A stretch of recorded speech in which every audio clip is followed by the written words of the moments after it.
Өзгенің бағындағы гүл.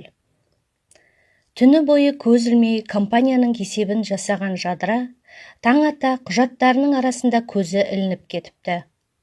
Таң атты деп белгі бергендей шырылдай жөнелген оятқыштың үнінен шошып оянған қыз аузынан аққан суын сүрте айналасында шашылып жатқан құжаттарды жинай бастады. Ұйқысы дұрыс болмағаннан басы солқылдап ауырып тұрса да, орнынан әрең тұрып, жуынатын бөлмеге кіріп, мұздай суға бетін жуды. Айнадағы бейнесіне қарап терең күрсінді. Жадыра, анаң дұрыс айтады. Қартайып отыра бермей, біреудің етегінен ұстау керек. Әйтпесе ертең жасым 30-ға келгенде мені кім алады деп тістей сөйледі де, өз сөзінен шошынғандай, өз бейнесіне қайта қарап, бетін тағы жуа бастады. Биыл 20-ның 8-іне келген қыз туыстары мен таныстарының қашан тұрмысқа шығасың дегеннен шаршап, соңғы уақытта ауылына баруында сиреткен. Тіпті аса қатты жағдай болмаса, ешкімге хабарласа да қоймайды. Қалада белді бір компанияның бөлім басшысы қызметін атқаратын жас қызға сөз салушылар да көп болғанымен, жанына жақын, жүрегінен орын алар біреу кездеспеді. Өмірінде өліп өшіп, ешкімді сүйіп те көрмеген қыз, кейде өзіне осымен өмір бойы ешкімді сүймей, қу тіземді құшақтап өтпесем егеді деп ашуы келетін. Сөз салған бірнеше жігітпен сөйлесіп, әңгімелері етектен төмен жағдайға жете берген соң, қатынасты үзе салатын. Ұйқысы қанбаса да, құжаттарын түгендей жұмысына асыққан жадыра пәтерінен жүгіріп шықты. Бір құшақ құжатын арқалай әрең жұмысына жеткен қыз компанияға кіре бере аяғы шалынып барлық құжатын шашып алды. Жұмысқа кешігіп келе жатқанын да ендігі бұл қырсыққа әбден ашуы келген жадыра дірілдеп әрең өзін басып құжаттарын жинай бастады. Көмектесіп жіберейін деген таныс дауысқа селт етті. Қараса компанияға жақында ғана ауысып келген сату бөлімінің басшысы Мұқан екен. Ой, Мұқан Нартайұлы, кешірерсіз, аяғым шалынып барлығын шашып алдым. Жиналысқа кешігіп бара жатыр едім деп ақтала құжаттарын жинай бастады. Екеуі тез-тез құжаттарды жинай бастады. Дәлізде өтіп бара жатқан басқа қызметкерлер де көмектесіп, тез жиналған құжаттарын көтере, кабинетіне келген жадыра араласып кеткен папкаларды реттей бастады. Жиналыста құжаттарды уақытылы дайындап, алдына қоймаған үшін директордан ұрыс естіп жатыр еді. Мұқан орнынан тұрып, кешірерсіз, Сәкен Төлеутайұлы, бірақ бұл менің кінәм еді. Жаңа кіре берісте байқамай қолындағы құжаттарын шашып алдым. Менің кесірімнен барлық папкаларын басынан реттеуге тура келді. Сондықтан ескертуді маған берсеңіз деп жадыраны қорғап қалды. Не болғанын түсінбей қалған қыз жігітке қарап қалған. Үндеме дегендей белгі берген Мұқан директордан ескерту естіді. Жиналыс аяқтала, өзін құтқарушы джентльмен жігітке алғысын жаудырған жадыраны Мұқан айыбын жуу үшін кешкі асқа бірге баруын сұрады. Жігіттің ұсынысына келісім берген қыздың алғаш рет жүрегі дір ете қалды. Сондықтан кештің батуын асыға күткен қыз жұмыс күні аяқтала пәтеріне барып өзін ретке келтірмек болған еді. Дегенмен кабинетінен шыға бергенде директор тағы шақырып жұмысты үйіп берді.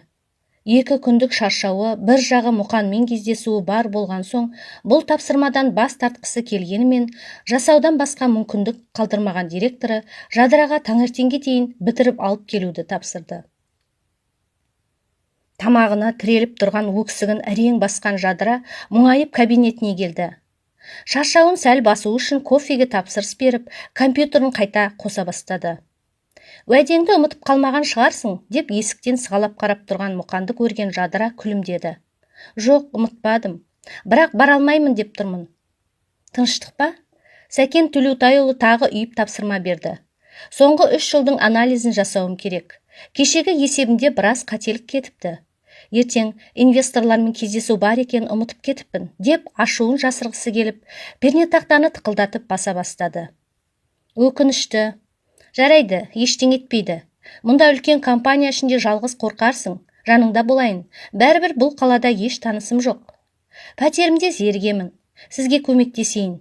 Менің де мұндай есептерден хабарым бар ғой, не дегенмен деп, Жанына орындықты ала отырды. Екеуі бірге түнгі 1-ге дейін құжаттарды реттеп, есепті аяқтап, компаниядан түнделетіп шықты.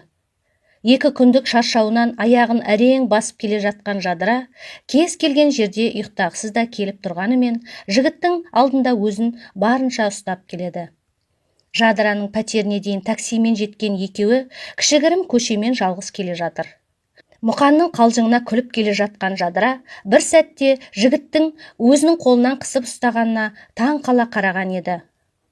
Бірден ерінен сүйіп алды.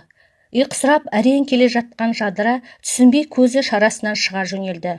Дегенмен тәтті сүйіс қызға да ұнағандай еш қарсылық таныта қоймады. Осы түннен бастап Мұқан мен Жадыраның қарым-қатынасы жақындай түсті. Екеуі жұмыстан шыға бірге қызықты уақыттарын өткізетін. Бірақ жігіттің өткені, өмірі туралы аса сұрай қоймаған қыз өзін не күтіп тұрғанынан хабарсыз еді. Басқа қаладан жұмыс бабымен ауысып келген Мұқан Жадыраның әбден басын айналдырып алғандай. Алғашқы күннен-ақ еркіне тез көнген қызға күн санап түрлі тосын сыйлармен баурап алды. Уақыт өте сүйгенінің бір түрлі қылықтарын байқаса да, ештеңеге мән бермеуге тырысатын Жадыра Мұқанға риясыз сенетін. Жұмыста тағы айдың соңындағы есептермен басы қатып отырған қыз сүйгенінің кабинетіне қарап қояды. Директорға жасаған есебін тексертіп, үйіне қайтуға жинала бастаған қыз сүйгенінің кабинетіне қарай барды. Бір нәрсеге ашулы болған Мұқан телефонмен ұрсып жатыр. Қойш деймін саған. Мен бір ерігіп жүргендей басқа қалада. Балаларға қарап үйде отыр дедім емес пе? Қайта-қайта төркініңе шаба бермей, мама-папама қара деп айқайлап, телефонды тастай салған еді. Естігендерін түсінбей қарап тұрған Жадыраны байқап, өтірік жымия салды. Жаным, кіммен сөйлестің? Сонша ашулысың ғой деп сүйген құшақтап, бетінен сүйді. Кезекті өтірігін еш шімірікпей айтқан Мұқан Жадыраны оңай алдап алды. Екеуінің қарым-қатынасы күн санап жақындасып, соңғы кезде Жадыра той туралы да айта бастады. Ондай кезде әңгімені басқа жаққа аударып жіберуге тырысатын еді. Сезім мен махаббатқа мас болған қос ғашық уақыт өте одан да қатты жақындай түсті. Тіпті сүйгеніне риясыз сенген Жадыра Мұқанның бар қалауына көніп жүріп, қыздық өмірмен де қоштасып қала берді.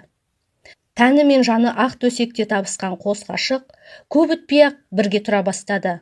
Соңғы кезде қашан үйленеміз деп қыз сұраса да, әңгімеден қаша бастайтын жігіт өзінің ең үлкен шындығын бір күні мойындады.